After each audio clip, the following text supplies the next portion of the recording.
भारतीय माने खूब चा प्रिय सकाळू आम आखि खोलिला माने आम पाखरे चा कप दरकार किए क्षीर चा पिउची किए लेमन टी पिउची किए ब्लैक टी पिउची किंतु वर्तमान समय रे लेमन टी रो टिके अधिक चाहिदा रहिछि हेले अत्यधिक लेमन टी बा ब्लैक टी शरीर को क्षति पहुंचाई थाए जो माने अधिक लेंबू मिश्रित काढ़ा पिउछंती बा खाली पेटरे जो माने अनेक समय रे लेंबू पानी मध्य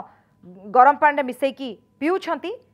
तार गोटे निर्दिष्ट मात्रा रे पीवा भल जदि अधिक मात्रा रे पिउछंती ताहले जहाँकि एहा शरीर उपरे कुप्रभाव पकई थाए अर्थात किडनी उपरे मध्य एहार खराब प्रभाव पड़ी थाए आ धीरे धीरे यार प्रभाव सारा शरीर उपरे पड़ी थाए अर्थात उषुम पानी रे 2-3 बुंदा जदि लेंबू रस मिसई पिउछंती ताहले ठीक अछि किंतु अधिक परिमाणर जदि लेंबू मिसौछंती ताहले एहा शरीर पई क्षतिकारक हो पारे डाक्तरों मतरे कौनसी भी जिनिस अधिक मात्रा रे सेवन शरीर पई क्षतिकारक तेणुकरी जदि आपण लेमन टी पिउछंती ताहले डाक्तरों परामर्श क्रमे एहाकू पियंतु बा लेंबू पानी जदि पिउछंती से भली आमे जानिछु लेंबू रे विटामिन सी प्रचुर परिमाण रे थाए जहाँकि आम शरीर रे इम्यूनिटी को बढ़ई थाए आ कोरोना महामारी समय रे लोक माने अधिक लेंबू पानी पिउथिले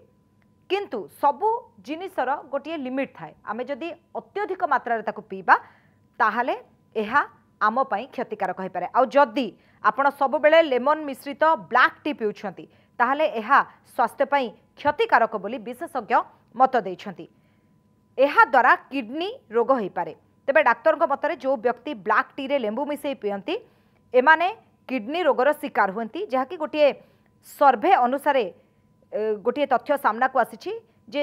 किछि व्यक्ति ऊपर परीक्षा करा जायतला एवं देखा मिलला जे व्यक्ति पाद फुलिबा सहित बांती हेउथला भोक मध्य कमी जाउथला जो कारणरू एई व्यक्ति ठारे